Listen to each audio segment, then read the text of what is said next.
ನಾಡಿನ ಸಮಸ್ತ ವೀಕ್ಷಕರಿಗೆ ಯುಗಾದಿ ಹಬ್ಬದ ಶುಭಾಶಯಗಳು.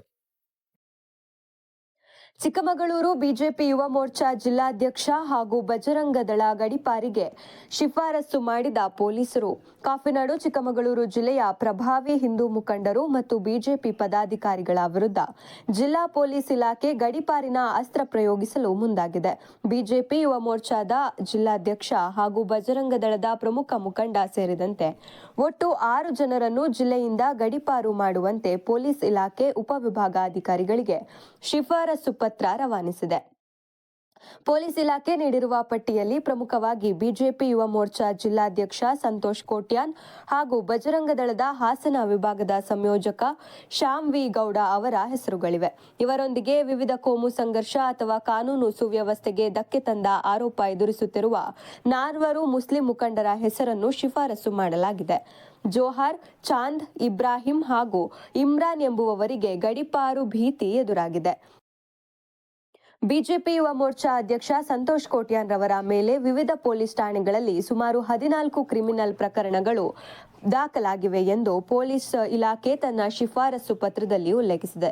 ಈ ಪ್ರಕರಣವನ್ನು ಆಧಾರವಾಗಿಟ್ಟುಕೊಂಡು ಜಿಲ್ಲೆಯಲ್ಲಿ ಶಾಂತಿ ಮತ್ತು ಸುವ್ಯವಸ್ಥೆ ಕಾಪಾಡುವ ದೃಷ್ಟಿಯಿಂದ ಇವರನ್ನು ಜಿಲ್ಲೆಯಿಂದ ಹೊರಹಾಕುವಂತೆ ಚಿಕ್ಕಮಗಳೂರು ಉಪವಿಭಾಗಾಧಿಕಾರಿಗಳಿಗೆ ಮನವಿ ಮಾಡಲಾಗಿದೆ. ವಿಶೇಷವೆಂದರೆ ಯುಗಾದಿ ಹಬ್ಬದ ಸಂದರ್ಭದ ಹೊತ್ತಲ್ಲೇ ಈ ಗಡಿಪಾರು ಶಿಫಾರಸಿನ ನೋಟಿಸ್ ಜಾರಿಯಾಗಿರುವುದು ಹಿಂದೂ ಸಂಘಟನೆಗಳ ತೀವ್ರ ಆಕ್ರೋಶಕ್ಕೆ ಕಾರಣವಾಗಿದೆ. ಉದ್ದೇಶಪೂರ್ವಕವಾಗಿ ಹಬ್ಬದ ಸಮಯದಲ್ಲಿ ನಮ್ಮ ಮುಖಂಡರನ್ನು ಗುರಿಯಾಗಿಸಲಾಗಿದೆ ಎಂದು ಬಿಜೆಪಿ ಮತ್ತು ಹಿಂದೂ ಕಾರ್ಯಕರ್ತರು ಕಿಡಿಕಾರಿದ್ದಾರೆ.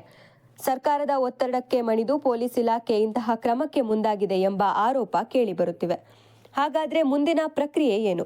ಪೊಲೀಸ್ ಇಲಾಖೆಯ ಶಿಫಾರಸನ್ನು ಸ್ವೀಕರಿಸಿರುವ ಚಿಕ್ಕಮಗಳೂರು ಎಸಿ ಈಗ ಈ 6 ಜನರಿಗೆ ನೋಟಿಸ್ ನೀಡಿ ವಿಚಾರಣೆ ನಡೆಸಲಿದ್ದಾರೆ. ಈ ವಿಚಾರಣೆಯ ವೇಳೆ ಆರೋಪಿಗಳು ಅಥವಾ ಅವರ ಪರ ವಕೀಲರು ತಮ್ಮ ವಾದ ಮಂಡಿಸಲು ಅವಕಾಶವಿರುತ್ತದೆ.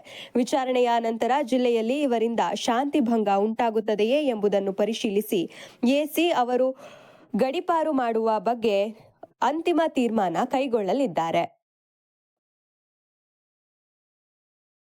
ಮೂಡಿಗೆರೆಯಲ್ಲಿ ಮಿತಿಮೀರಿದ ಕಾಡಾನೆ ಹಾವಳಿ, ಬೀಡು ಬಿಟ್ಟ 70ಕ್ಕೂ ಹೆಚ್ಚು ಕಾಡಾನೆಗಳು, ವಿದ್ಯಾರ್ಥಿಗಳಲ್ಲಿ ಆತಂಕ. ಮಲೆನಾಡಿನ ಭಾಗದಲ್ಲಿ ಕಾಡಾನೆಗಳ ಹಾವಳಿ ಮಿತಿಮೀರಿದ್ದು ಮೂಡಿಗೆರೆ ತಾಲೂಕಿನ ಜನತೆ ಪ್ರತಿದಿನವೂ ಭಯದ ನೆರಳಿನಲ್ಲಿ ಬದುಕುವಂತಾಗಿದೆ. ತಾಲೂಕಿನ ವಿವಿಧೆಡೆ ಸುಮಾರು 70ಕ್ಕೂ ಹೆಚ್ಚು ಕಾಡಾನೆಗಳು ಬೀಡು ಬಿಟ್ಟಿದ್ದು ರೈತರು ಹಾಗೂ ಶಾಲಾ ವಿದ್ಯಾರ್ಥಿಗಳು ಮನೆಯಿಂದ ಹೊರಬರಲು ಹೆದರುವ ವಾತಾವರಣ ನಿರ್ಮಾಣವಾಗಿದೆ. ಮೂಡಿಗೆರೆ ತಾಲೂಕಿನ ಕಸ್ಕೆಬೈಲು, ಜಿ ಹೊಸಳ್ಳಿ ಸೇರಿದಂತೆ ಸುತ್ತಮುತ್ತಲ ಗ್ರಾಮಗಳಲ್ಲಿ ಕಾಡಾನೆಗಳ ಹಿಂಡು ಬೀಡು ಬಿಟ್ಟಿದೆ. ಅದರಲ್ಲೂ ಪ್ರಮುಖವಾಗಿ ಬೀಟಮ್ಮ ಮತ್ತು ಭೀಮಾ ಹೆಸರಿನ ಆನೆಗಳ ಗ್ಯಾಂಗ್ ಕಾಫಿ ತೋಟ ಹಾಗೂ ಭತ್ತದ ಗದ್ದೆಗಳಿಗೆ ಲಗ್ಗೆ ಇಡುತ್ತಿವೆ. ರೈತರು ಕಷ್ಟಪಟ್ಟು ಬೆಳೆದ ಬೆಳೆಗಳು ಆನೆಗಳ ಪಾಲಾಗುತ್ತಿದ್ದು ಲಕ್ಷಾಂತರ ರೂಪಾಯಿ ಹಾನಿ ಸಂಭವಿಸಿದೆ. ಆತಂಕದಲ್ಲಿರುವ ವಿದ್ಯಾರ್ಥಿಗಳು. ಪ್ರಸ್ತುತ ಪರೀಕ್ಷಾ ಸಮಯವಾಗಿದ್ದು ವಿದ್ಯಾರ್ಥಿಗಳು ಶಾಲಾ ಕಾಲೇಜುಗಳಿಗೆ ತೆರಳಲು ಭಯಪಡುತ್ತಿದ್ದಾರೆ. ಪೋಷಕರು ಮಕ್ಕಳ ಸುರಕ್ಷತೆಯ ಬಗ್ಗೆ ತೀವ್ರ ಚಿಂತೆಗೀಡಾಗಿದ್ದಾರೆ. ಕಾಫಿ ತೋಟಗಳಲ್ಲಿ ಆನೆಗಳ ಓಡಾಟ ಹೆಚ್ಚಾಗಿರುವುದರಿಂದ ಕಾರ್ಮಿಕರು ಕೆಲಸಕ್ಕೆ ಬರಲು ಹಿಂದೇಟು ಹಾಕುತ್ತಿದ್ದಾರೆ. ಇದರಿಂದ ದೈನಂದಿನ ಜೀವನ ನಿರ್ವಹಣೆ ಕಷ್ಟಕರವಾಗಿದೆ ಎಂದು ಸ್ಥಳೀಯರು ಅಳಲು ತೋಡಿಕೊಂಡಿದ್ದಾರೆ. ಈಗಾಗಲೇ ಮಲೆನಾಡಿನಲ್ಲಿ ಕಾಡಾನೆ ದಾಳಿಯಿಂದಾಗಿ ಹಲವು ಸಾವು ನೋವುಗಳು ಸಂಭವಿಸಿವೆ. ಅರಣ್ಯ ಇಲಾಖೆ ಮತ್ತು ಎಲಿಫೆಂಟ್ ಟಾಸ್ಕ್ ಫೋರ್ಸ್ ಸಿಬ್ಬಂದಿ ನಿರಂತರವಾಗಿ ಕಾರ್ಯಾಚರಣೆ ನಡೆಸುತ್ತಿದ್ದರೂ ಆನೆಗಳನ್ನು ಕಾಡಿಗೆ ಅಟ್ಟುವಲ್ಲಿ ಪೂರ್ಣ ಪ್ರಮಾಣದ ಯಶಸ್ಸು ಸಿಕ್ಕಿಲ್ಲ. ತಾತ್ಕಾಲಿಕ ಕಾರ್ಯಾಚರಣೆ ನಮಗೆ ಬೇಕಿಲ್ಲ. ಕಾಡಾನೆ ಹಾವಳಿಗೆ ಸರ್ಕಾರ ಶಾಶ್ವತ ಪರಿಹಾರ ಕಲ್ಪಿಸಬೇಕು ಎಂದು ಮಲೆನಾಡಿಗರು ತಮ್ಮ ಆಕ್ರೋಶವನ್ನು ಹೊರಹಾಕಿದ್ದಾರೆ. ಇನ್ಫೋ ನ್ಯೂಸ್, ಇದು ನಿಮ್ಮ ಧ್ವನಿ.